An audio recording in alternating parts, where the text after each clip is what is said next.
Good morning, Eli. This morning we are going to read Sleepover at the Museum by LeFrak.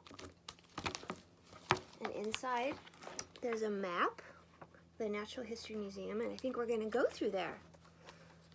Let's go. Sleepover at the Museum.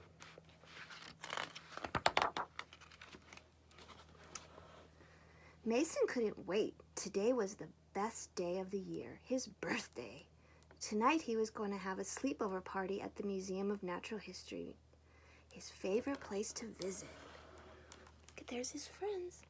Mason and his two friends, Zoe and Will, were ready for adventure. Mason's parents led them inside. Oh, how exciting.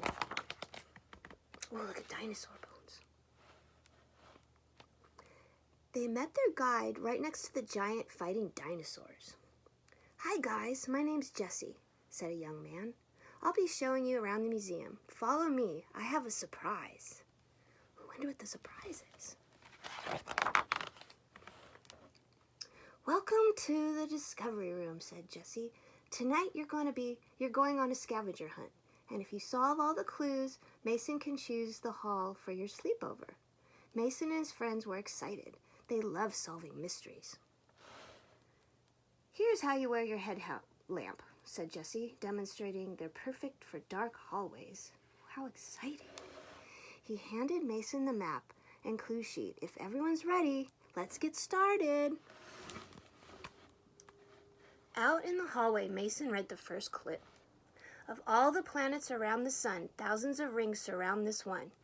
Zoe searched the map and pointed toward the Earth and space room. They took off.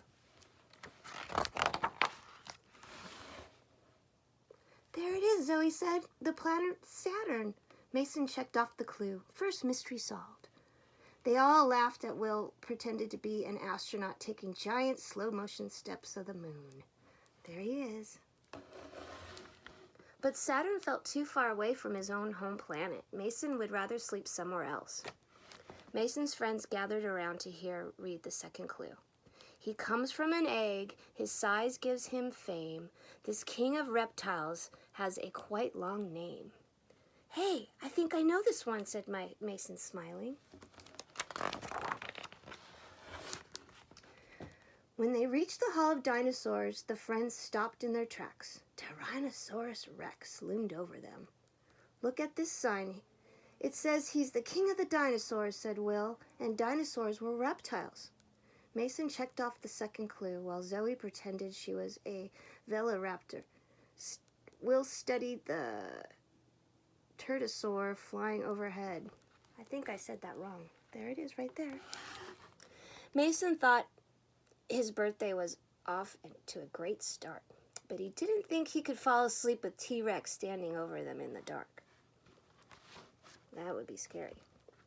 It was time for the third clue. Mason read, "This mammal that uses his nose as a hose can wash his huge body and all 20 toes." "I've got this one," said Will, starting to run. "We'll follow you," said Jesse. "There they are," said Will, pointing to the herd of elephants in the Hall of African Mammals. "Look at those tusks," explained Mason. "Check this out," said Will to Zoe. He and Mason beat their chests like the gorillas in the exhibit nearby. Zoe read the sign. "An elephant herd is always led by a female elephant. Smart animals." Mason didn't think he could sleep well being stalked by a lion or stepped on by a giant elephant foot. What would be the best sleeping spot, he wondered. "Can I read this clue this time?" asked Will. Mason nodded and handed him the clue sheet. "The hardest gems you'll find on Earth will dazzle you for all they're worth." "Just look at the diamonds sparkle," Zoe said. "You solved it," said Mason. "It says right here that diamonds are the hardest minerals on Earth." The friends high-fived each other. They made a great team. "Mining sounds like hard work," said Mason after reading a sign. The Hall of Minerals was spectacular, but Mason didn't think he could sleep well here. Between glittering gems and thoughts of mining, he wouldn't be able to relax. Mason read the next clue. These birds had feathers but could not soar. They're now extinct. There are no more. I know this one, said Mason.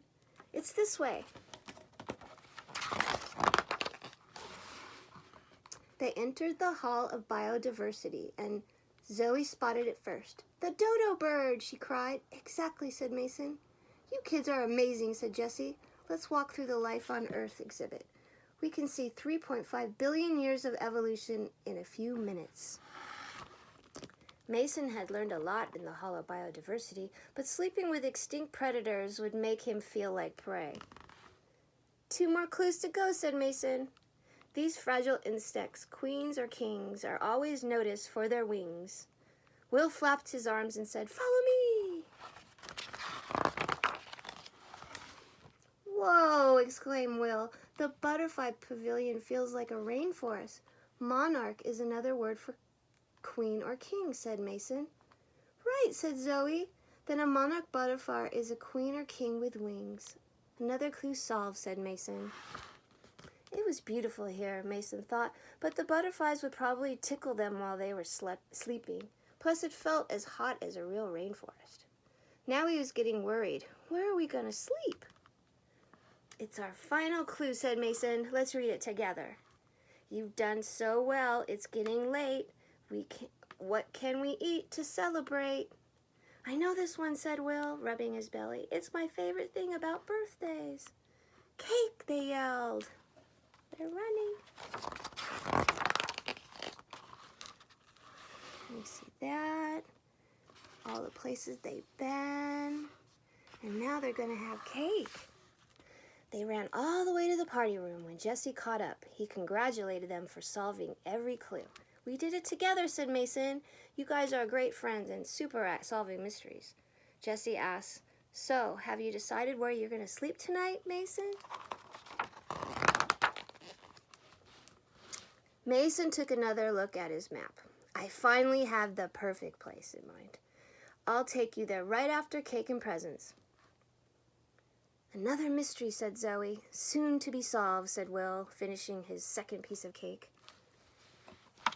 Where's he gonna sleep? This is it, the Hall of Ocean Life, said Mason. The best place to sleep in the museum. It feels just like being underwater. He placed his sleeping bag directly below the blue whale, his very favorite animal. That's Grandma's favorite animal, too. Look, said Zoe. The whale has a belly button just like we do. You know what would be dangerous, asked Will, looking at the open mouth of the great white shark. Helping a shark brush his teeth. Mason and Zoe laughed.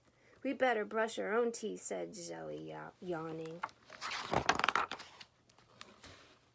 Sleepy at last, Mason imagined floating in the ocean on top of the blue whale and being gently rocked by waves. He gazed at the behemoth one last time before closing his eyes. Then he whispered, Good night, whale. Good night, friends, and fell asleep on his best birthday ever. Oh, that looks so cool. The end. Did you love it? Have a great day. Grandma loves you. Mwah!